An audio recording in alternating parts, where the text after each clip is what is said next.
Hello, everybody. Welcome back to Reign of Terror Radio, episode 459, coming to you on Monday, November 7th. We are back one day away from political ads no longer ruining your life. Ah, thank God. Can't wait. But it's also 3 days away from USC and Colorado, and we're 2 days removed from USC beating Cal. It's a bit of a short week.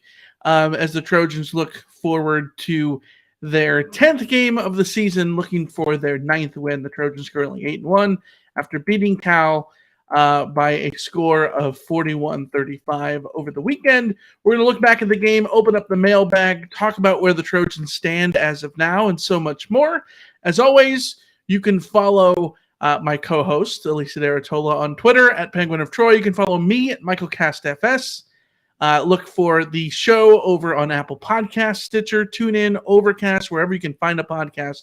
We are there, including live on YouTube as we are right now. And big welcome to everyone who is joining us currently live. We've got Rama Murdy, we've got Dave the Greater, Kenny, Tim, Sam, everybody in the chat. Thank you. Welcome. Let's talk about USC football. I'm your host, Mike Garcia, journalist, my co-host, Elisa Deratola. Hello, everybody. That intro wasn't bad. No, it worked really well. Yeah. Good job. If I can remember that and like write it into a script or something, it might work. That would be good. Is there anyone in the chat that can write a script? That'd be good. Maybe Kenny. Maybe Kenny can help. Yeah, we know he can. Yeah. I'm excited to. Dave, by the way, says political ads being drowned out by Christmas music. Yes. This is true. We can never truly break free from the oppression of ads and music. It's always something. Oh, but I love Christmas music, so bring it on. I like Christmas music that I curate. Christmas music you find in the wild, always bad.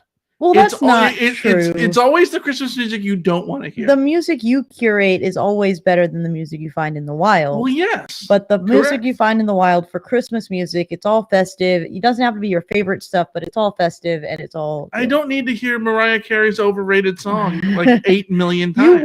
You would think that song is overrated. It's not. It's not the best Christmas song to me. But it is extremely overrated. Well, you know. Yeah, it's not working for me. But anyways, SC and UCLA coming up in 2 weeks. But this week it's going to be Colorado. Of course, we're going to look back to the Cal game. I'm super excited. It's an exciting time to talk about USC football. So let's get straight into the news, shall we? Shall we go right into the news? Not that there's much of it. We just have to talk about the new rankings. The AP poll and the coaches poll have come out, along with Jeff Sagarin's ratings are out. The SP Plus is out. Of course, the college football playoff rankings come out on Tuesday.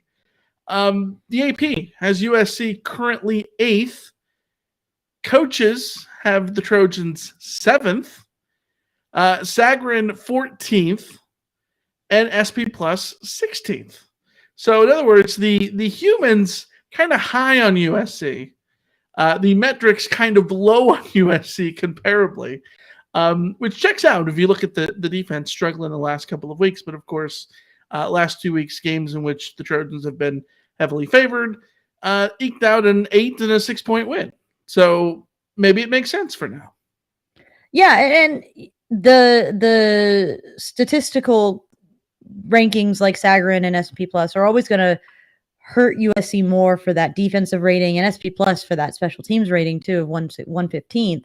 Those are going to harm USC's overall ranking, where I think the human voters maybe see it as USC's offense being 9th is that much greater for SP Plus kind of deal than USC's defense being 60th for SP Plus kind of deal, where those are equally weighted in those metrics. And I think voters can look and see like, yeah, USC's defense, not good, but also that offense is spectacular. And they've won all of their games bar one. And that one that they didn't win was by 1 point on the road. So yeah, it's just the way that the differentials between human voters, computer voters, and whoever else changes. I want to talk about polls too and how they function, and this is one of the things that I think can bring some confusion and some difficulty in talking about these things, where things like SP Plus and Saccharin and things like that, the computer polls and the metrics that are put together by all these various analytic numbers and all these things, they're not necessarily looking at the scores of games. They're looking more to the context of, like, did this team cover? Did they like? It's way more than just the superficial things that us humans look at, right? And then you have the human polls, the AP poll, coaches poll. That is, who is the best team right now? That is what those are. Rank the best teams right now as they are, based on what schedule they've already played. No, I think you're wrong. This is why I wanted to explain this.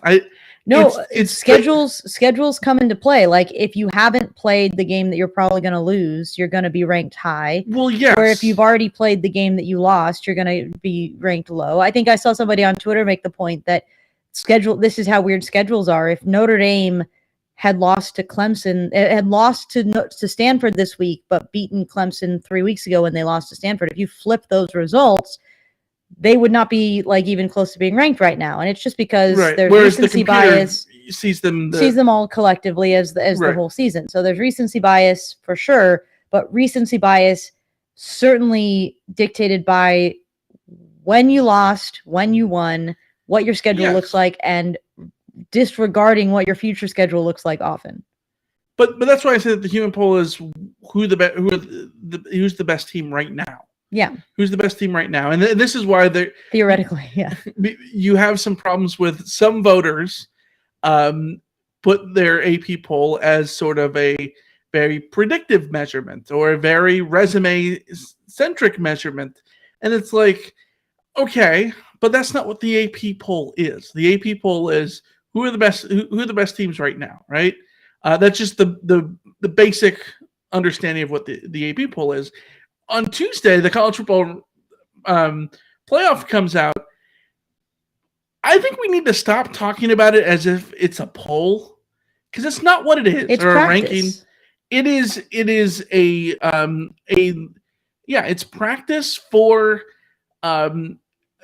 These are preseason games for the committee. Yeah, like it's practice, and so you are evaluating teams as if the season is over. Yes, as if the season is over.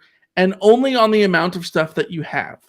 And so that's why that poll ends up being dramatically different. That's why Tennessee was number 1 last week, but number 3 in the AP or whatever it was, right? Like, you end up with these wildly different interpretations because you have to pretend like nothing else is happening, which is, honestly, I'm surprised SC last week was the same as it was in the human polls, because I could sort of see the committee being sort of down on SC because the thickest part of SC's schedule is still to come, right?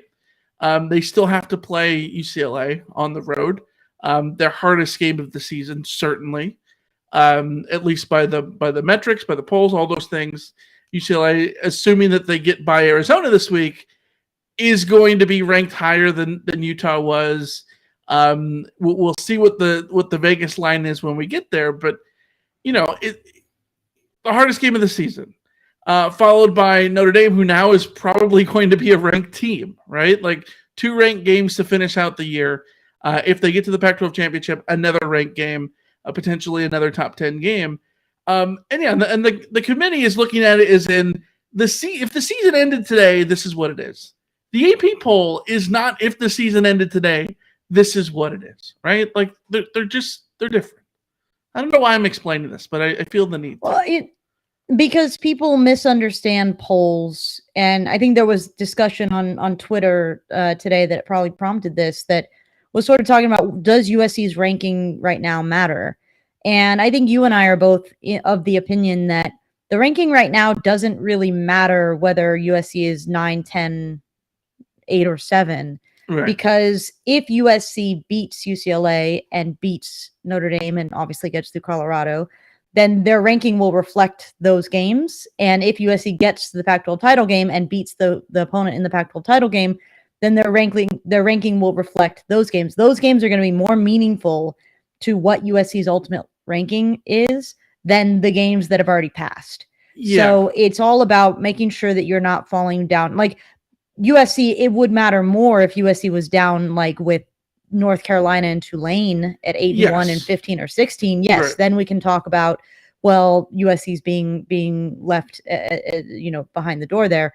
But because USC is in the thick of it with the Oregons, UCLA's of the world, then it's all going to shake itself out anyways. And the things that will shake things out are things that have yet to come.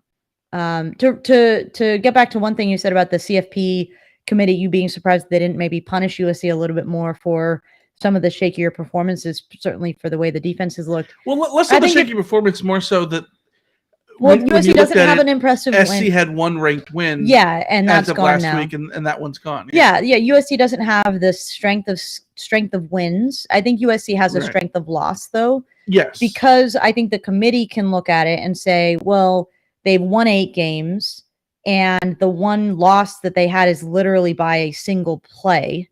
If the 2-point conversion fails, then USC is undefeated, and we're talking about them being in the top 5, and rightfully so being in the top 5 because they would be undefeated at that rate. So, like, I think USC is a difficult one to evaluate right now, specifically because of what we've been talking about.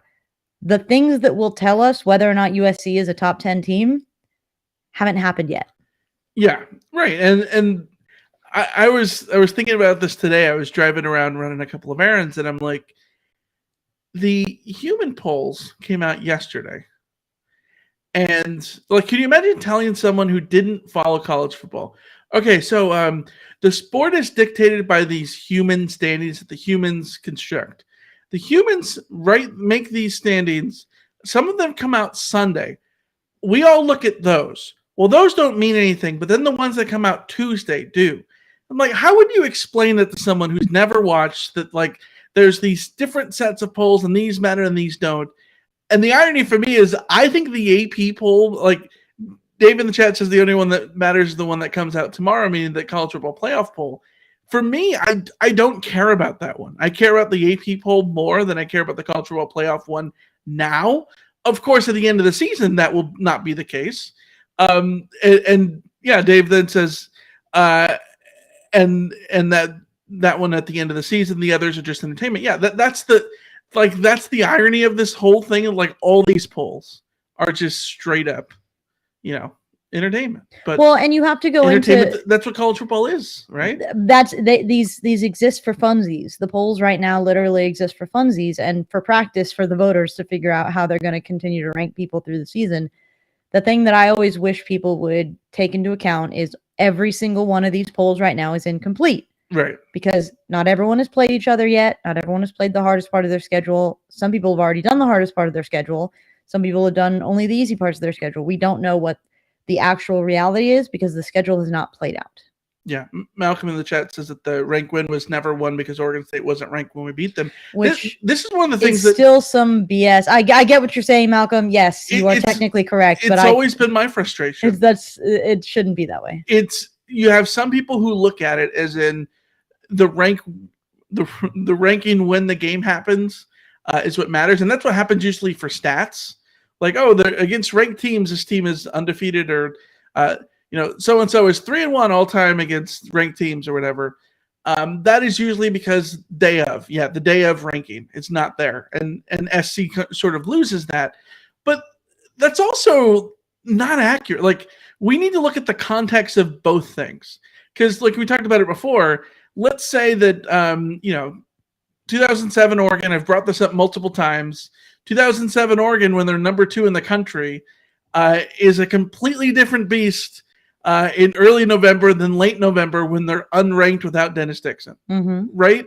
Yes. And so if you played them at one point when they're number 2, and then you played them when they're unranked, they're completely different. And so you should understand the context of the situation where you look at the ranking and what that ranking meant. And in Oregon State's case, They should have been ranked at the time. They weren't. They became ranked last week. And I think that you could look at it and say that, yes, that SC should get some credit for beating a good team. But yeah, they're not going to get credit as a ranked win more often than not, unless the playoff ranks Oregon State and then looks at it and says, we ranked them, and so we count it as ranked. It's all conjecture. All this what all the humanness of everything. Bring back the BCS. Oh, hell no. You don't want the BCS? Like, you don't want the computer polls at all? No, I think the committee is the way to go. Okay. Kenny says you should count ranked wins at the end of the season, or at least the rankings. Yeah, the latest rankings. At least a mixture of both. Yeah, your most up to date rankings, which means your ranked wins change every week, legitimately at the end of the season, how many teams that ended the season ranked, because that's the full picture of the season, did you beat? Yeah, or lose to, or whatever. Yeah, and Malcolm's right. The idea of like should have been ranked can't go down that road. Yeah, because that the whole thing opens up a can of worms for sure. Yeah. The other bit of news to discuss is game time for the UCLA game coming up in about 12 days now. The big LA City Championship at the Rose Bowl, the 40th anniversary, by the way, the first time the game being played at the Rose Bowl. It's always crazy to me that it wasn't until 1982 that the game was there. Of course, because UCLA played at home at the Coliseum until 1981. But it's going to be the game of all games. We've talked about it before, the rivalry. I've mentioned it 1,000 times. I think the SC-UCLA rivalry has sucked in my lifetime because neither team is ever good at the same time. Mm-hmm. This year seems to be the outlier, and it's going to be awesome. If, of course, both teams can get through this week. Colorado for SC and Arizona for UCLA, both teams heavily favored and should get the wins, but of course we'll see. But game time is either going to be, of course, it's going to be a 6-day window. We figured that one. That's what happens at the end. We've known this for the last 10 years. When you get to November, all the TV partners start using their 3 weeks of contractual six-day windows to make the pick. So here's the two options: 5 p.m. on Fox or 7:30 p.m. on ESPN. It will be decided which one is the SC-UCLA game and which one is Oregon-Utah the same week. So one of those two games, arguably the two biggest games in the Pac-12 season to date, maybe the whole season, bar none, those are the two biggest games of the season. And one of them is going to be at 7:30 p.m. Pacific on ESPN. That's a screw up. I know that there are technicalities that cause this to happen. There are weird things that cause this to happen, but also this is the kind of thing that should not happen. If the Pac-12 has marquee games where national title contender, where college football playoff contenders are playing, you don't want to have one of them shuffled to 7:30 Pacific. That's just not something you should ever want to happen as a conference. Yeah. Foresight and planning and all that kind of stuff maybe could have prevented something like this, but this is what the cards that have been dealt. The good thing here for USC and UCLA is if they both take care of business, I cannot see them not getting the 5:00 slot. Yeah, I was thinking that the only way that 7:30 made sense for this game is if one network had both games, and then they could do a double header. They could make some weird argument that SC-UCLA is going to draw no matter what time, so put that at the worst one and put the other game at the better time, or some mental gymnastics. That's not going to happen because it's Fox and ESPN. I assume the 5 p.m. Fox game has the first pick here. I would be shocked if that wasn't the case, but yes. You never know with how these. And so it's got to be USC UCLA unless they lose. I don't see a way in unless they. I think they both have to lose. Yeah, I think they both have to lose, because if USC is 8-1 with the rivalry game, or UCLA is 8-1 with a rivalry game where one of the rivals can potentially knock you. It feels like it might be an elimination game for the Pac-12 title game, whatever it is. It's got to be suddenly they're both 8-2 and they're both out of the picture for the playoff and all of that kind of stuff.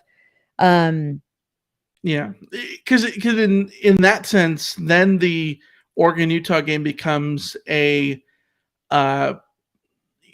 playoff eliminator for Oregon, certainly, and then it becomes a Pac-12 championship preview. Yeah, but if either USC or UCLA is still in the college football playoff picture, it's got to be. You've got to take that rivalry game. You have to. It's got to be the 5 p.m. So I pulled up the schedule because Kenny in the chat says it's almost certainly game day, right? Like it feels like it should be game day. Yes, absolutely.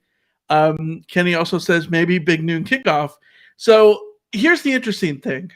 According to ESPN's website, ABC is tagged as the network for Ohio State, Maryland, and Illinois, Michigan. Illinois, Michigan looks like the other big game that week, but of course Illinois lost this past week. So if those are the two ABC games, then one would be at 12:30 and one would be at 5, right? Presumably. Perhaps one is skewed earlier for an earlier slot, but there's no other game that makes sense for game day, A, and there's no other game that makes sense for big noon kickoff, because we know big noon kickoff only works for the Big 10, Big 12, and Pac-12. I think big noon kickoff ends up sort of by default being TCU Baylor, which is if Maryland or Bedlam. Do they go to Bedlam? If Maryland beats Penn State this week, then they face Ohio State, Maryland. But that game's already tagged for ABC. See what I'm saying? Like, no, but you're that saying doesn't game stop day it would from go being there? game day. Yeah, that's what I'm saying. You think game day is going to go over the best SC-UCLA game of our lifetime? If USC and UCLA win this week, yes, I do think there's no way they don't go to USC-UCLA. But like, if both of those teams lose, it opens the door. There's no other good games. Yeah, I think it has to be game day, and I think it has to be a 5 p.m. kick. But of course, we will see as things go on. That's all we got for news. Let's talk about SC and Cal, of course. SC beating Cal 41-35 on Saturday night. At least you had a little bit to you slept on it a couple times, including back the clocks, all those things. You got an extra hour to do different nights. Allegedly, I got an extra hour. I do not feel like I got an extra hour. That's fair. Any thoughts? It's been 2 days removed. I think I've solidified what I was saying on Saturday night. I think that this offense is very, very, very good. This defense is clearly struggling. The injuries have very much impacted the defense, and that for me is the explanation for why the defense is suddenly this vulnerable. I think that maybe we don't talk enough about just how good the offense is and how good Caleb Williams is as a quarterback. We got a question on Twitter about like why aren't we talking about Caleb as a Heisman contender? I feel like we're almost not talking about it because there's nothing to debate. He is one of the top 2 or 3 Heisman contenders. He's going to New York at this rate. At the same time, what he needs to do in order to be in the Heisman conversation for real, like to be at the top of the Heisman conversation, like USC in the rankings discussion, he needs to go ahead and put on a show against the likes of UCLA and Notre Dame. And then I think that we will see more conversation around him. The problem that Caleb Williams has when it comes to the Heisman discussion is very much USC has the last 2 weeks played Arizona and Cal, and they've done so in the evenings when people's eyes are on other games. And I pointed this out to, I forget if it was on Twitter or in text, like Bo Nix was getting a whole lot of Heisman chatter on Saturday, and part of that was just because Oregon played earlier in the day, and so his highlight package was getting replayed over and over and over again, even though it was just Colorado that he did that against. So it does help to play earlier in the day for something like for those kinds of purposes. But I think that for Caleb Williams, we're gonna see Caleb Williams rocket into every national conversation, even though he's already part of them. He's maybe not at the forefront of them. As USC continues to play games and get into the meat of the schedule at the end of the season. But what we've seen from Caleb against Cal, against Arizona, against Utah, against all of those teams, he is just so freaking good. He's so good that I have to half-ass my complaints about USC not running the ball, because USC not running the ball is more like a philosophical question than a are you scoring 40 points question. And we saw that against Cal again this week. We've had the debate, should USC be running the ball more, blah, blah, blah, blah. But like when Caleb Williams does what he does and he doesn't turn the ball over and he creates those plays, and I'm on Sunday watching Patrick Mahomes and saying like, the crazy thing is that Caleb reminds me of Patrick Mahomes and Patrick Mahomes reminds me of watching Caleb Williams. Like, that is incredibly high praise. And I think that's something that we don't necessarily get to talk about all that much because there isn't really anything to debate on that front. It suffices to say that Caleb Williams is an exceptional quarterback, having an exceptional season, and is on his way to New York if he takes care of his business. I think he can even lose to UCLA and still have plenty of conversation. If he does what he does against UCLA, what he did against Utah, like, you can't hold that against him in that case. So I think he's well on his way to going to New York this year, well on his way to being the Heisman favorite next year. That's the level of play that he's giving USC against literally everyone. It wasn't just Arizona's crap defense. He did it against Cal, and they have a better defense. So kudos to him. I think that's something that we didn't talk about that much, and I felt like talking about. So I think the Caleb Williams thing for me, that like the Heisman race has really been quiet. It's hard because I maybe in my it's wide open. It is wide open, but it also is it like I feel like every time CJ Stroud is talked about, it's immediately like in the context of Ohio State being a playoff team and him being a Heisman contender. We hear it with Hendon Hooker and whatnot, and I think that part of the thing for SC is they haven't played as many banner games because the way the season is played out. Certainly, when we get to the UCLA game and the Notre Dame game, those are going to be games in which everyone in the world's watching. But I looked up Fox has an article right now where Caleb Williams is third according to their odds or whatever. I mean that absolutely makes sense for a New York trip. Yeah, I wouldn't necessarily bank on him being the winner this year, but if we're looking at a chance to go to New York, I think that, he's in that discussion. But he's going to need a big 3-4 weeks here remaining, because DTR is going to be in that discussion if he finishes off solidly. Bo Nix, Max Dugan, all those guys. Dugan. I think it's Duggan. I've had this debate in my head. Yeah. But Stroud, there's some running backs out there that could certainly be in that conversation. It just feels like it's very wide open, in part because the guys who, like, I think Hendon Hooker, everyone thought he had it in the bag, and then he ran into Georgia, and now it's like, well, okay, right. So we got to reevaluate. And Stroud still has to put on a show against Michigan. Caleb Williams still has to put on a show against UCLA and Notre Dame.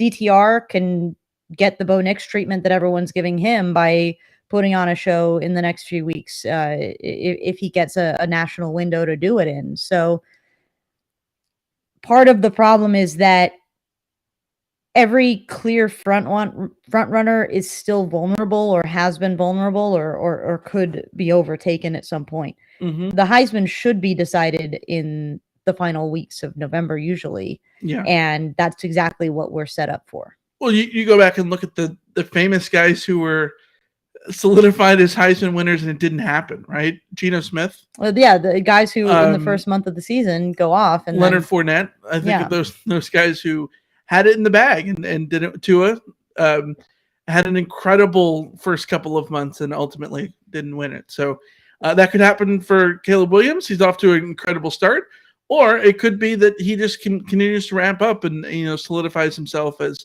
not only a contender but a favorite later on. We will see how that goes. I want to talk about the defense a little bit here. We got a comment on YouTube from Derek that says they were horrible with Gentry. With 4 laughing emojis, excuses, this team would get smoked if they actually played somebody good. Of course, this is in reference, if you listen back to the CarCast, to us trying to understand where SC's defense went awry. Like we had the conversation, after the first 6 games at the midway point, who was the best coordinator for SC through the first 6 games? We both thought it was Alex Grinch. Over Lincoln Riley, and the last 3 games have had that whole thing age like milk, right? We jinxed it.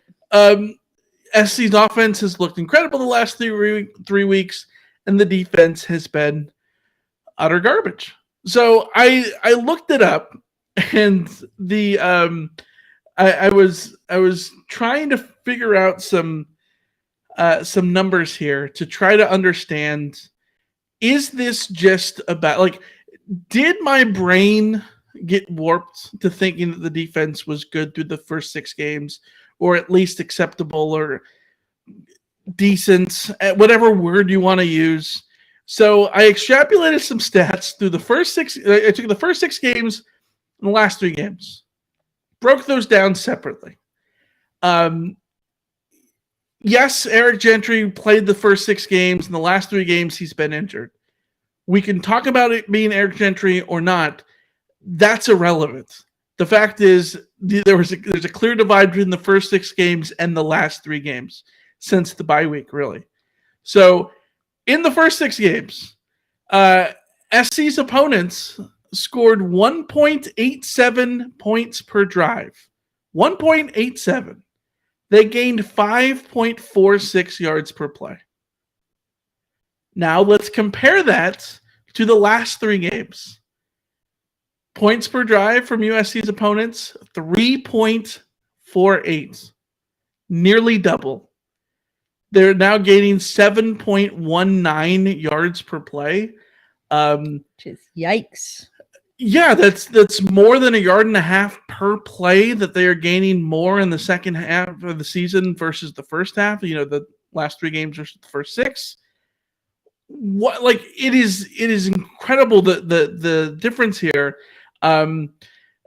Just to give some sort of perspective here, the 5.46 yards per play that SC allowed in the first 6 games, that average run of the mill, it would rank 66th in FPS if you took it today. 66. The 7.19, if you took that today, the 7.19 yards per play would rank 129th, Alicia. Yeah, so you go from middling okay to horrendously bad. Yeah, the 3.48 points per drive that SC has allowed in the last 3 games, if you that number that was the whole season would rank 128th in FBS. Yeah. We had conversations in the first insane. 6 weeks about, is this defense actually decent? Is this defense actually good? We were using positive adjectives, but not saying they were great or anything, because they weren't great. They were just good or decent. The last 3 games have been far, far away from even decent. We can't even bring up decent as a word to use to describe. And there is a pretty clear delineation between those games and the first 3. So the idea that they were horrible in the first 6 games, taking Gentry out of it, were they horrible in the first 6 games? Absolutely not. They were not.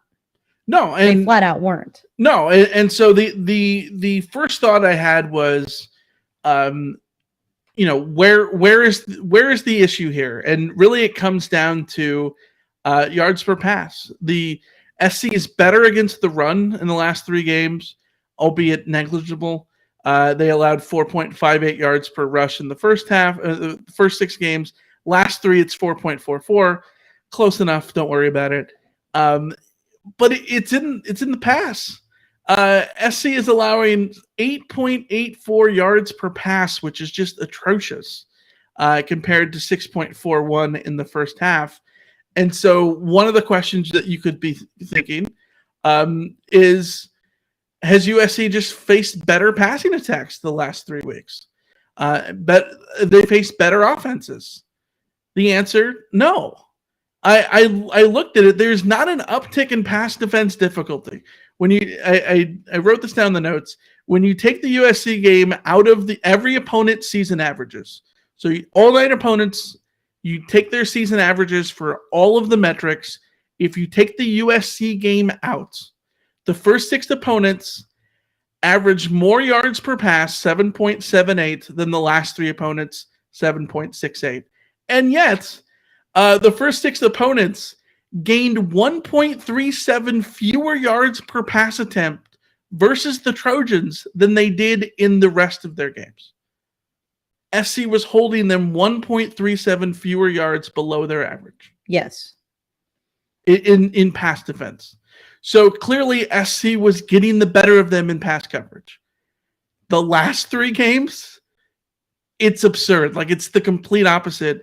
Teams are outgaining their season average by 1.2 yards per pass attempt. So again, is this Gentry? I don't know. I think it's more than just Gentry. What is this? Well, there's been more than just my argument on this is that there's more than just Gentry out. Yes. It's Gentry and Goforth and Damani Jackson, and there have been little injuries in and out. Max Williams missed a few drives. You've had just random occurrences that I think. But there's issues on offense too, and the offense has gotten better.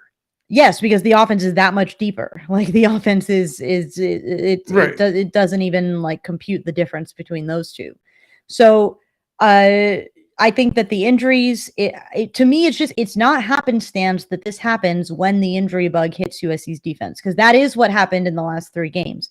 Regardless of whether or not you want to put Gentry up at the top there as the end-all, be-all reason, the injury bug is the consistent answer in these last 3 games. Right. Dave the Greater said in the chat, the difference could also be because opponents didn't know our defensive scheme early on, but now they do. So that may be a thing, except that I will counter that with the defensive base that we've seen from USC in the past 2 weeks since the injuries at linebacker has been different from what we saw we haven't seen 3 linebackers on the field since the linebackers got injured, and we saw they would use that formation. We've been seeing more and more and more a single linebacker deployed because they don't have well, I don't know that the scheme got found out, because I don't know that the scheme is the same as what was being used before in the broader sense. I think the other possibility is that Utah exploited SC in a way that has set the table for everybody else. Utah, like the first 6 games, when SC was getting beat, it was on the ground and it was through the middle. SC couldn't stop the run at times, right?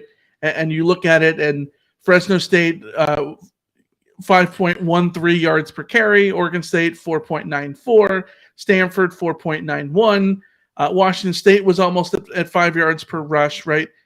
Those teams were gashing SC at times, and save for Arizona at 6.27. A lot of that was Jaden DeLara, so take that for what it's worth. Teams haven't been running on SC in that way. They've been attacking them through the air. And I think that we can look at it and say, did Utah set the tone for exploiting how SC could be beaten? Because since the whole Dalton Kincaid thing, that's how teams have beaten SC, over the middle, finding guys wide open. Just straight up attacking USC's offense or USC's defense, rather than waiting back and just trying to run the football. And so I think that absolutely could be one of the things. And is that because Utah exploited Kincaid more when Gentry went out. I don't know. I think there's also all these little things play into it. I don't think it's clear cut. It's not just because Gentry is out. There's also it plays a role. Another simple factor that you can factor in. Maybe the DBs have just had a couple bad games. Like maybe it is. But maybe I think maybe it's it more is than that the Sierra. DBs. Well, but like okay, against Arizona, USC gave up some incredible catches. Sure. And that happened, and that was not fluky in the sense that like USC's turnovers weren't fluky, but like that doesn't happen every week for Arizona. I don't mind the Arizona game in comparison. No, but because Arizona at least has a potent passing offense. Yes, no, but this past week, Sierra Wright gets beaten more times than we've seen him get beaten in the whole rest of the season going forward. Right. We see Mekhi Blackman getting beaten at times in ways that are uncharacteristic from before. We also see Bryson Shaw enter the picture, and that means there's a new chemistry issue to be worked out in the secondary that hadn't been in play before, where do Bryson Shaw and Kalen Bullock. It's Bullock. How is the secondary all interacting with each other, with guys now moving around and all of that kind of stuff? Like, again, these are smaller factors that you plug into the puzzle of what's going on with USC, but like all of these things can be contributing. And I know that it's not a necessarily satisfying answer. I think it's satisfying to say like fire the DC or whatever, but also maybe dudes just had a bad day. Like, I don't know. I think that's lessening the issue a little too much. But sometimes dudes just have a bad day. Yeah, but there's been 3 bad days. Yeah. Well, bad days and like compound. Historically bad days. Yes, bad days compound, especially when you are dealing with, again, and nothing I'm saying, like, don't get me wrong. Nothing I'm saying is this is the thing that's causing it. But when you have the injuries and the shuffling around of the secondary and the linebacker core, and you're playing offenses that are maybe more capable of exploiting you down the field, and your young corner who's been doing quite well and holding up suddenly starts giving up big catches, and things just start breaking down. Like you start piling things up. And your offense refuses to run the ball, so you're getting back out there after 2 minutes every time, and this and that and this and that, and you get flags this way. Like, there's a million pieces to this puzzle. I would hear the thing about the offense if the per play numbers weren't. It's all factoring in to a broader kaleidoscope of why these things might be happening. I'm not arguing for one. Like, you won't be able to point out that the defense. You can't use stats to determine whether or not the defense would be helped by USC's offense slowing things down. We don't know because we haven't seen USC's offense slow things down yet. So maybe it's that, maybe it's this, maybe it's this, maybe it's this, maybe it's a 50 million different things that we can't quantify. Like, that's all I'm saying is don't try to boil this down to like one thing.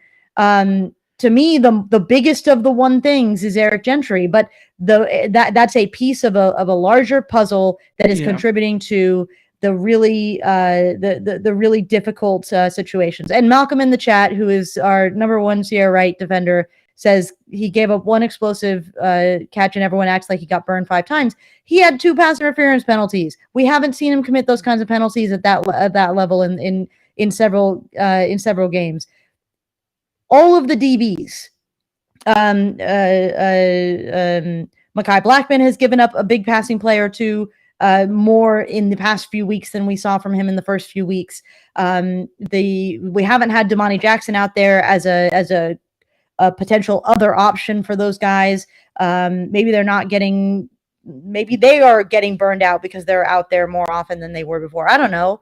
Who's the Washington transfer whose name I'm forgetting right now, who is the cornerback as well, who is getting more playing time recently. Like, so, all of those guys, it's we're not I don't want people to think that we're highlighting one particular player. Like, for instance, do I think that it made a difference that Tuli Tuipulotu, he certainly had a big game this past week against Cal, but he didn't do very much against Arizona or late against Utah. Like, that also had an impact on what was going on with USC. So it doesn't even have to be one guy having a bad day 3 weeks in a row. It has to do with which guys are having which bad days 3 weeks in a row. And this is why the differential between a good team and a great team is consistency, because teams that struggle are usually the ones that have a lack of consistency. And I think that I'm not surprised that this USC defense might have a lack of consistency that is also contributing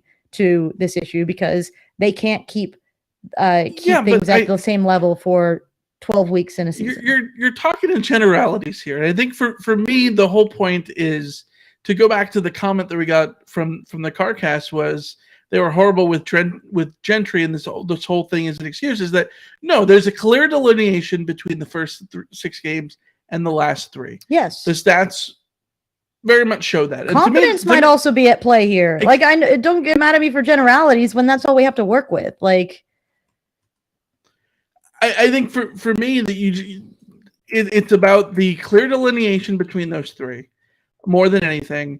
And on top of that, you look at it and you say, you can point to the whole the lack of interceptions and lack of turnovers and all those things. I don't know. They all play a role. We'll see if SC can somehow figure out a way to bounce back for the UCLA game in 2 weeks. Colorado, we keep saying the UCLA game in 2 weeks, but at this point, you can't overlook anyone except for I guess we still have to. It is Colorado, right? I mean, we're going to preview Colorado on Wednesday, but I'm going to say it right now. If USC can't easily put away Colorado, then there are bigger issues that we will have to discuss. Sure. All right, let's get to over-under. We look back at the numbers of what went down. We set over-under lines and made our predictions in the game. Going into it, Alicia, you were 29-29. I was 29-29. We were straight up tied, 500. Your first line was 99.5 scrimmage yards for Jaden Ott. 56% of the Rotbucks took the over. It was over. It was 120 at 120 yards from scrimmage, 50 rushing, 70 receiving. Perfect even numbers for old Jaden Ott. Yeah, and he was... I'm not going to say they had him bottled up, but for a second there, I thought that I might get this under. For a second there, I thought maybe this will work out. And then the fourth quarter happened, and I have no words. So, yeah, I with him being their danger man of sorts, it did make sense for him to hit that number, especially on a game when they had a great offensive output, as the Bears did. My first over-under line was 3.5 sacks, sort of going off of what you had done many times over this year. You, of course, got baited into taking the over. Locks me into the under. 79% of the Rotbots took the over. Looked like SC was going to get the over. Thule had a couple of sacks early on. Delaney had one to make it 3. They could not get a fourth. It was under with 3. And they got close a couple times. They did. That one hurts. Yeah. That hurts. Close, but no cigar. Next one. You set the line at 4.5 catches for Taj Washington. Of course, he had a season high 7 for $118 and a couple of touchdowns against Arizona. I took the over. Locks you into the under. 67% of the Rotbots agreed with me. And of course, he was over. He had exactly 7 again.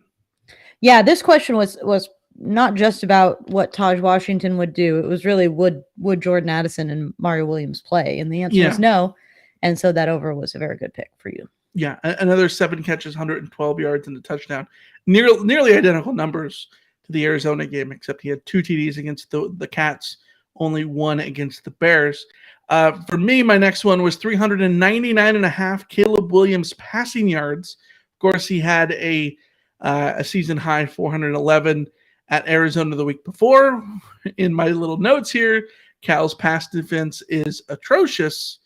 You took the under on that. I got locked into the over. 71% of the Rotbox took the under as well, agreeing with you. It was under. He threw for 360. It's crazy to me that USC can have an offense that puts up like 40 points regularly and not feel like they're not really running the ball the way I want them to, and still not have their quarterback go over 400 yards, and it's not a problem. Like, it's not a bad thing. Like, the USC doesn't need Caleb Williams to be going 400 yards in a game like this. Well, I thought it's just strange. The way this game went, we've talked about SC's offense getting better as the season has gone on. I think that's certainly the case when we saw the Utah and Arizona games. I thought the offense left a lot to be desired against Cal. Yeah. In the second quarter, they have a 3-and-out followed by essentially a 5-and-out. Those two drives that end up in punts, like, they really could have, Lincoln Riley talked about it in the post-game presser. They could have separated this game early on, and really that's when it was, right? Like, as Caleb Williams threw for 360 yards, they gained 515 all told as a team, scored 41 points, and I still look at it and I'm like, they still could have probably gained at least another 100 or so. They probably had at least 14 points in this more that they could have gotten out of it for sure. But I will still argue that those drives are the ones that they should have been running on. Sure. So, either way, Caleb Williams does get the under 360. Probably should have got the over, but we'll see. Next one, you said Caleb Williams interceptions. You put it at 0.5, aka yes or no. I took the over. I said he was just going to have to be due. The law of averages. I've done this multiple times this year, and I'm stupid every time because it was under. 71% of the Rotbots agreed that it would be under. And it was under. It was 0. No interceptions yet again. I would say that this was the 8th game of the year in which SC did not commit a turnover, but of course, apparently not the case. They counted the onside recovery for Cal as a turnover? Yeah.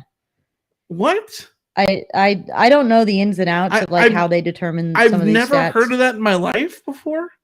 Yeah. Like, if that's a turnover, then why don't we call turnovers on downs turnover? That's what I said, but I guess because on the 4th down, you were going to transfer possession willingly anyways, so we don't call punts turnovers.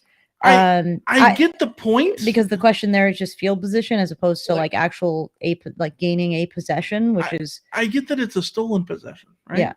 But I saw somebody say that is it because the ball touched a USC defender and thus it became a turnover because it should have been recovered. So it's like a muffed punt or whatever. Something like that, maybe. I don't know. I don't know. Weird technicalities. Yeah. Last one. I said over under 7.5 Bryson Shaw tackles. You took the under, locked me into the over. 79% of the Rotbots took the under.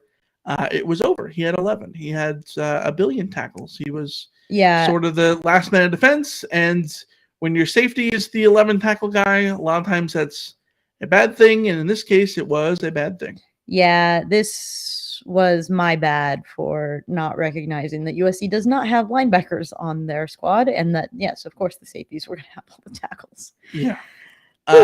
For the week, I went 4-2. You went 2-4. For the season, I'm now up to 33-31. You're 31-33. I got a 2-game lead because I picked both of those up this week. The weekly winners, only one person to mention. One person went 5-1. A metric ton of people went 4-2, including me. The only person to go 5-1, La Reina of Troy. I like it. Good Love name. it. Good name. Great name. Yeah. All right, season leaders, folks. We have a top 9, including a 5-way tie for 5th place with Cali Cat, G Young 08, Jay Vandy, LA Fred, and Randy from Redlands, all with 38 wins in over-under. 38. Ocean Beach Trojans and Moose Pants. Great name, by the way. Great at tied for third, 39 wins. With 41 wins, in second place is Carey from Chicago, and in first place with 42 is Ryan from Arizona.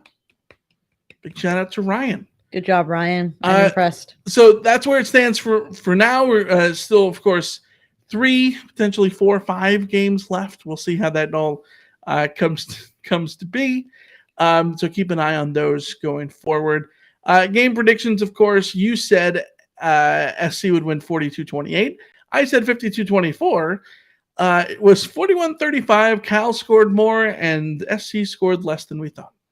I was so close to being so close to having this right. I was, for a while there, I was sitting there saying I was extra point shenanigans away from having this spot on.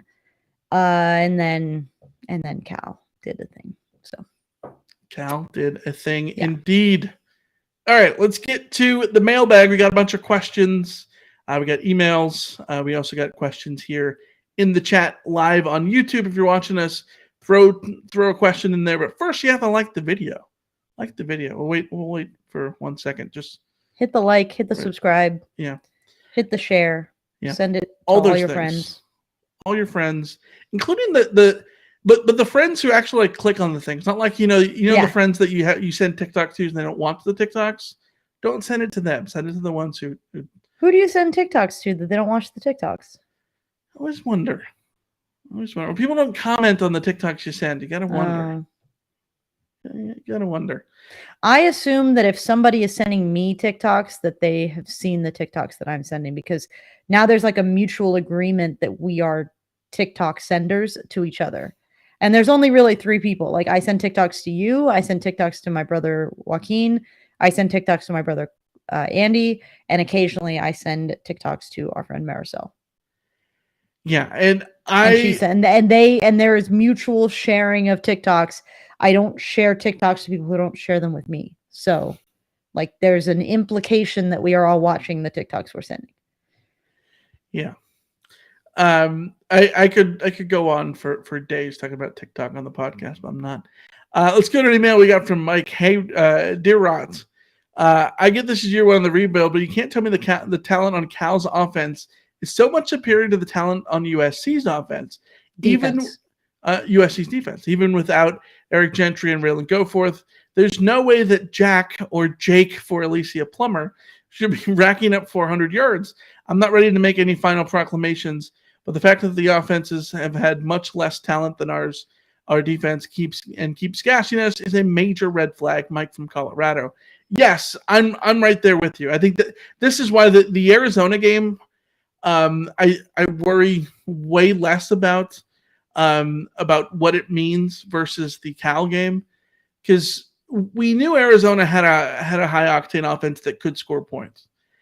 Obviously, you wanted SC to not allow those points, but when it's Cal that does it, a team that we talked about going in didn't have the offense to do those things, and then suddenly Jack Plummer's throwing for like a career high at 400 yards. I don't know that he's ever thrown for 400 yards in Madden before. Yeah, and like he's doing that against SC, like.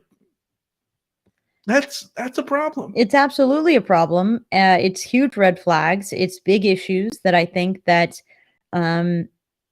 reminder that it is year 1 of the rebuild, and talent is a tricky word because talent is often dependent on recruiting rankings that are limited in scope between, how good were you actually in high school? Where do you project going forward? How well have you been coached up over the last few years? I think the advantage that you look at someone like Cal is that they've had the same coach for several years. This USC defense, regardless of what talent is on there, like, you just haven't had enough time to coach these guys up.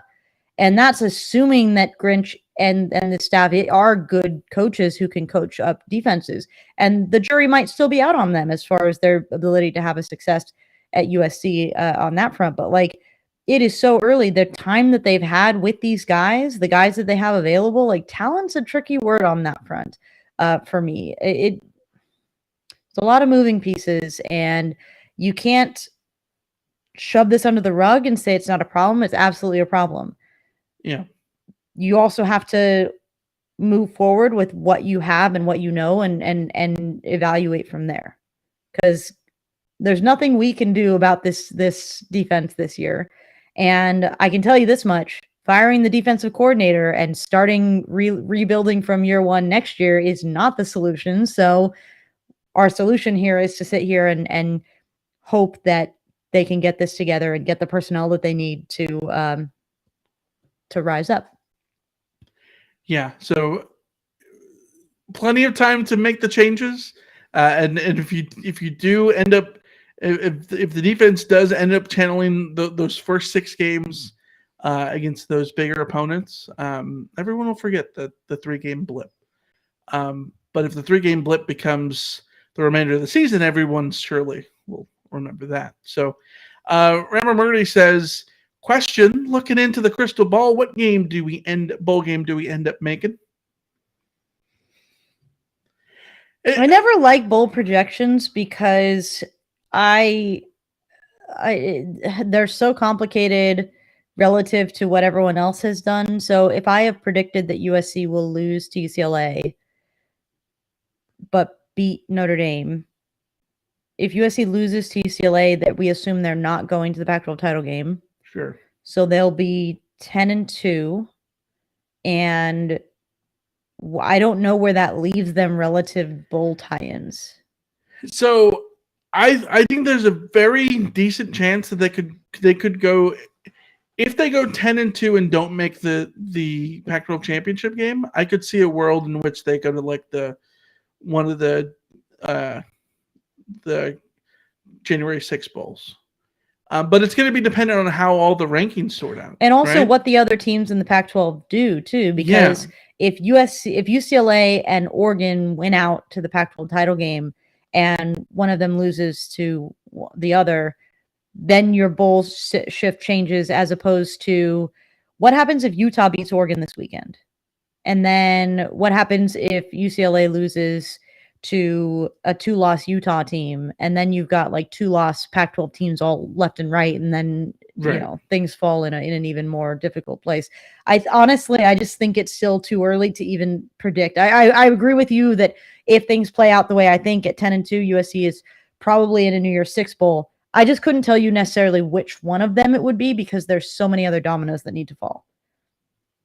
Yeah, there's a lot of things that could all come to be in those things. I'm looking at ESPN right now. Mark Slaybaugh says Cotton Bowl against Tulane. There you go. I love it. Please make that happen.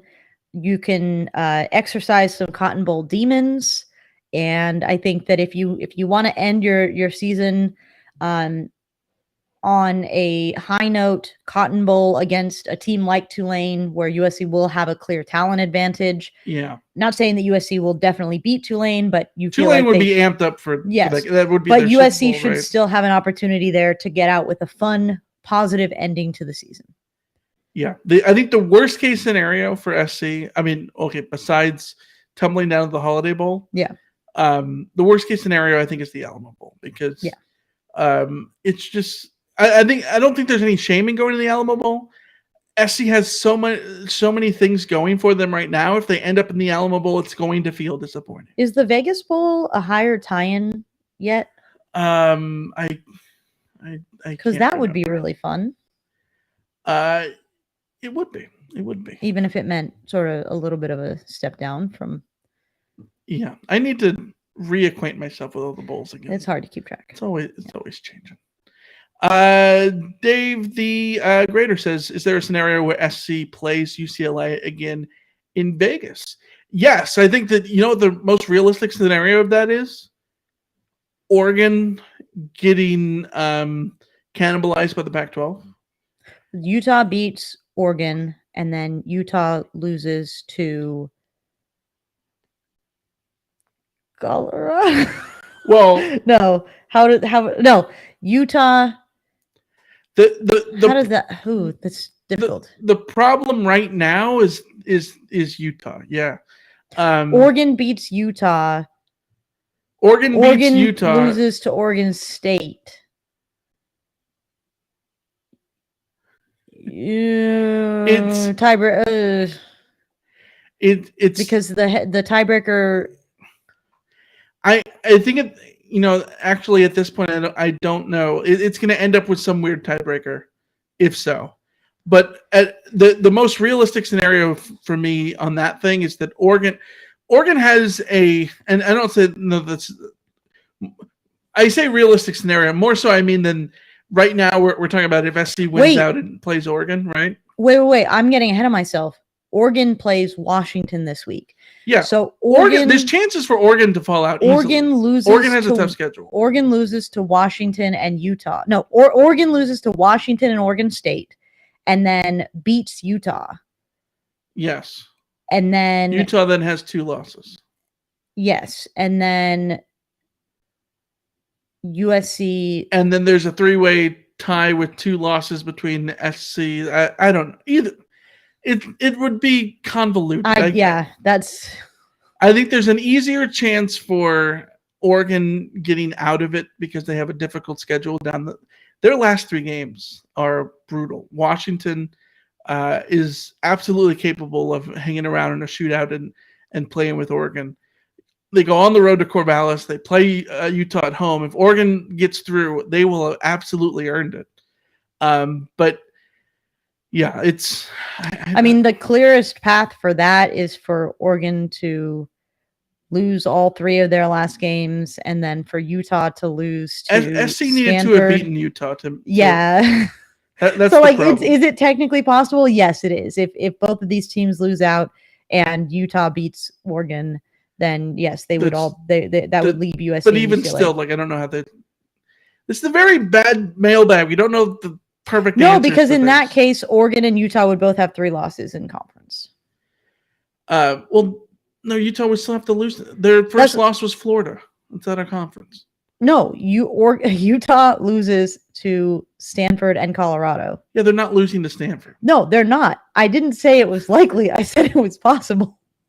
The thing is that Utah has a very cake schedule, with the exception of playing Oregon. Yes.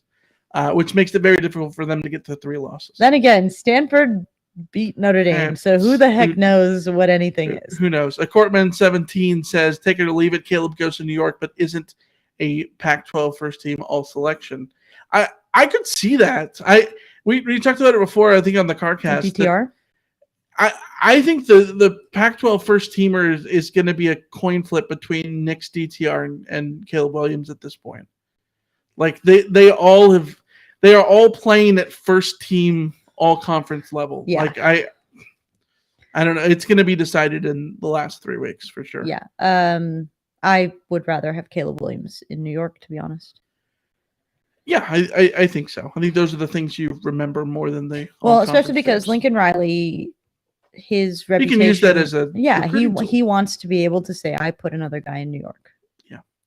Adele Penoy says, "I hear folks say that injuries explain the slump on defense, but didn't the defense underperform against Washington State before the injuries?" Did they underperform against Washington State before the injuries? They held them to 16 points. No, I don't think they underperformed against Washington State. They had a very typical the typical performance of those first 6 weeks was to give up yards early and then to completely shut things down in the second half. So the numbers that I pulled up the other day. So Washington State game, SC held Washington State to 1.4 points per drive. The only team that SC held to fewer than that was Rice. SC held Washington State to 1.79 yards fewer. 1.79 fewer yards per pass attempt than they did have against their other opponents. So yes, the SC's defense absolutely held Washington State in check. They gave up a few runs up the middle that were a problem, but outside of that, SC defensively was perfectly fine in that game and dictated the game. So, again, clear delineation, first 6 and last 3. Caleb says, would you rather, or Alex says, would you rather Caleb win the Heisman or anything else. Yeah, for sure.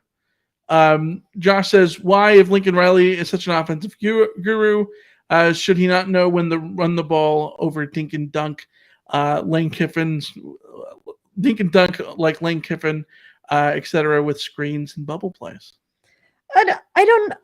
USC is 7th nationally in scoring this season, so like, I think that Lincoln Riley arguably could do more to run the ball, and I think Lincoln Riley could also point out that, say, like, well, but if I ran the ball, I might not score these. Like, the outcome of running the ball is not necessarily positive, and clearly the results have been positive. So it's just, when you have a top 10 scoring offense, like, you are clearly doing something right. This isn't a Lincoln Riley doesn't know what the fuck he's doing. Oh, I'm sorry for the cursing, but Lincoln Riley doesn't know what he's doing situation. I know. I'm sorry. Alex says, did Carson Palmer win the Heisman because of her performance against Notre Dame? Can the same thing happen with Caleb Williams? Yes. Yeah, I think that Notre Dame game is probably going to be on prime time, last game of the year. Notre Dame is not the top 10 team that they were when Ty Willingham brought them to the Coliseum in 2002. But they won't be that far behind that. But the key is that's going to be right after the week in which SC plays UCLA, potentially at 5 p.m. again on national TV. And it's back-to-back weeks in which Caleb Williams I think he can make a big statement against UCLA and cement himself in the Notre Dame game potentially. Notre Dame, and we obviously haven't seen what the college football playoff ranking looks like, but in the AP poll, they vaulted up to number 20. Yeah. And we don't know what they're going to do for the rest of the season because we've seen who the heck knows, but they've got Navy and BC. So let's say that they win those games. They're not going to get a lot of brownie points, but you look at sort of the rankings, like Texas could lose, North Carolina could lose, Penn State could lose. There's a lot. I mean, Utah is going to either lose or beat Oregon or upset the apple cart there. So there's going to be room for Notre Dame to potentially be a top 15 opponent by the time USC plays them. So that will be a marquee game that will give Caleb Williams a big chance to shine. And like you said, if he has a performance against UCLA, he will already have put himself in a really good spot. Yeah, I think there's plenty of chances to continue to have a say there. Josh says, I'm already seeing grumblings to fire Grinch, even though next year is the first official recruiting class he will have as a defensive coordinator. Do you agree with those grumblings? No, I think we're both in the same camp that it's a little too early. If the only way that I think you get rid of Grinch is if these last 3 games just continue to snowball and get worse and worse and worse. And even then, I still don't think you get rid of Grinch because I think you have to be egregious. It would have to be in year 1 to go. It would have to be like, for me, like, it would have to be off the field. It would have to be something like that. I don't know that it have to be like one of that. I mean, I guess if USC gives up 100 points each to Colorado, UCLA, and Notre Dame. If the Colorado game is just as bad as the Cal game, it's bad, but I still don't know that you fire him. I mean, I'm not saying you do, but I think that, like, there is a world in which it could happen. I wouldn't do it or expect it for sure. Yeah. Cameron says, what are your thoughts on Anthony Hill Jr. decommitting from the overrated all caps Texas A&M? Does USC have a chance with him? Cameron from Frisco. Cameron, Texas A&M is not overrated. Oh, they're rated very lowly though. Exactly. So how could they be overrated? To answer your question, Cameron, yeah, I think USC was one of its finalists, so USC's got to have a chance. But anytime a 5-star linebacker comes off the board, there's going to be a lot of competition for him. And this is going to be a big opportunity for someone like Alex Grinch to prove that you shouldn't fire him because he's capable of bringing in these kinds of talents. It's not going to be easy, but you do have to win that kind of recruiting battle to prove that you're ready to be elite. Because what is the position that USC really needs help at? Linebacker. So yes, bringing in some 5-star linebackers would certainly help. Yeah, for sure. Kenny says, can we get a quick basketball minute for the season? Kenny, here's the thing. I can give you a link to the Tunnel Vision live stream, and if you ask there, Shotgun will do it for you. It'll be better than anything that we could give you. I promise. I don't think anyone has any idea what this USC team is going to be. So that's my basketball sentence. There you go. Alex says, with questions about Clemson coaching decisions, could you see DJ transferring to UCLA next year? Sure. Maybe. Possibly, but UCLA, they have the transfer from Washington. I think Ethan Garbers is there. I don't know that. I mean, regionally, I think it makes sense for him. I don't know that that's the most likely destination if he decides to transfer. It's hard to say. Yeah, can you see him fitting in that offense? No. Can you see him doing the things that DTR does? No. And I know that's probably like how many guys can do what DTR does. So yeah. I don't know, but I can't see him working there. Steven says, favorite pregame food or snack? I love a can of Hormel chili, no beans, and Fritos scoops. There you go. That is my ideal Saturday game day, like snack food. Yeah. And I don't know why I don't just have a stack of Hormel chili, no beans cans that I keep in my cabinet. And I don't know why I don't buy Frito scoops every time I enter a space where there are groceries. I don't know why, because there's literally not a day that goes by that I don't think that is my ideal Saturday snack. And like, we literally just got groceries today, and now I'm really mad at myself for why didn't we get can we talk about the scoops and chili? Although the last time I went to Ralph's to go pick up specifically scoops and chili, they did not have any chili. Literally zero chili, not even the beans variety, like no chili. And they didn't have any scoops. I had to get regular Fritos. So it's a hard knock life.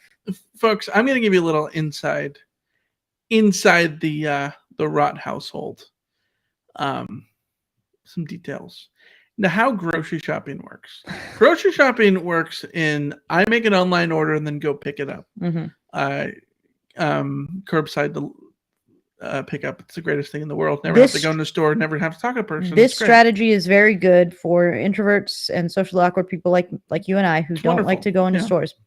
And also for saving money, because then it's just whatever is on the website and you get, instead of doing the whole walking down the aisles and ending up like me, where I bring home a million things and then I don't eat them because. But here's the thing. This is what happens. Okay, well, what would you like? Because I'm not walking. See, if I went to Ralph's and walked down that aisle where the beans are, and I was going to go pick up some beans, which is something we always have in our pantry, then I would have seen the Hormel chili, no beans, and I would have gone, "Oh, what the store has." Yeah, but it's not on the front of my mind. It's a me problem. I get it. It's a me problem. This is now, tomorrow's my day off, so maybe tomorrow I'm going to make a grocery run and see if I can pick up some beans and some Fritos chips. Not some Hormel chili, no beans, and chips. So for me, a favorite snack,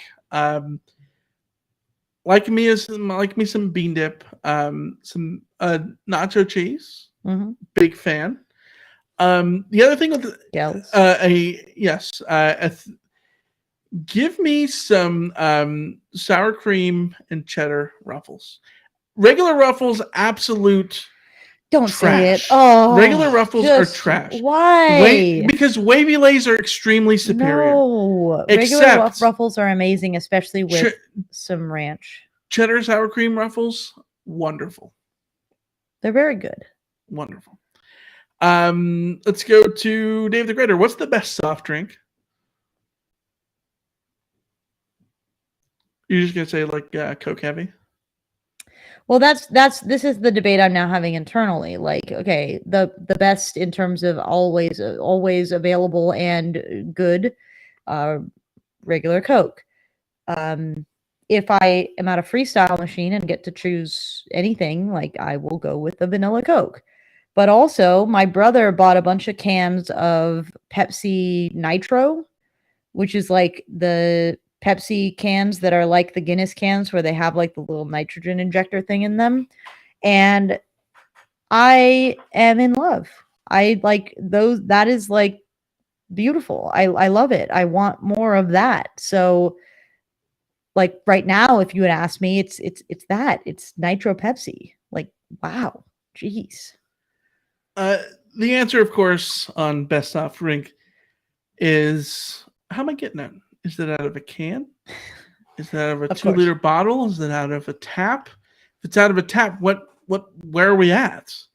That matters. Of course, McDonald's Diet Coke, elite. Whataburger Diet Coke, elite. In-N-Out Diet Coke, elite. Jack in the Box and Wendy's Diet Coke, trash. Of course, the freestyle machine, folks, god awful.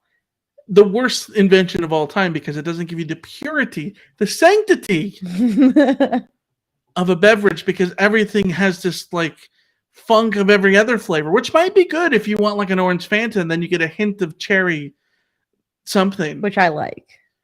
But when you want the purity of a good Diet Coke, it gets ruined.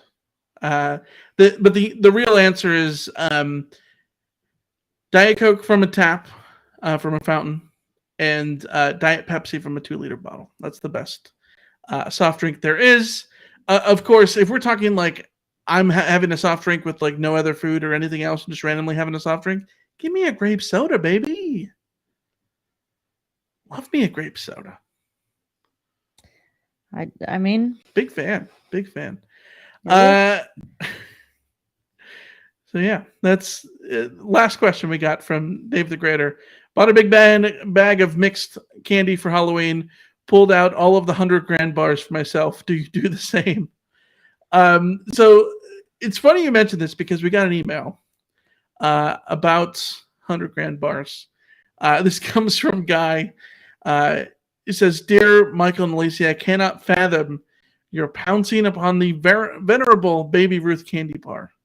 Evidently, solely because it contains the innocent ingredient of peanuts."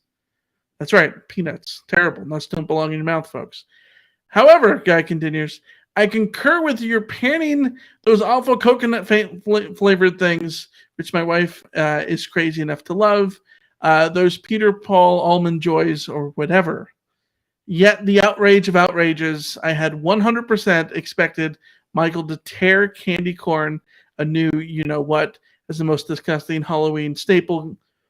But perhaps it was an oversight. Best regards, Guy in Lake Balboa, a.k.a. F-Zunes. F-Zunes on the P. I don't know why. I thought he was talking about 100 grand. It's not in there. But no, I think we got a comment on YouTube that was about the 100 grand. But either way, thank you for the email. We did not discuss candy corn. Here's the thing about candy corn. What is there to discuss? It's disgusting. Candy corn is not disgusting. Candy corn is bad. Candy corn. The first piece of candy corn, the first corn that you have, you're like, oh my god, this is insanely good. No. The first piece, no. I will give you the first piece you have is like, this isn't as bad as I remembered it. And then the first piece, one more inch of it than that. First piece, you're like, good. Second one, pretty good. Third one, I mean, it's all right. And then immediately it goes to, why is this edible? Why do people eat this? I have never eaten more than 2 candy corns without deciding I want no more of this. It goes from fine to utterly god-awful overnight. It's bad. Yes, candy corn is good if you have like 2 little candy corns, fine. Anything beyond that, utter trash. Down Pinoy says cranberry ginger ale. Sounds like a good mixer. I don't know about it. I don't know. Really a good mixer. Josh says nacho cheese Doritos are the best chip of all time. Yes, agreed. Cool Ranch, Garbaggio. Absolutely trash. You want my closest to a Michael hot take? What? Doritos are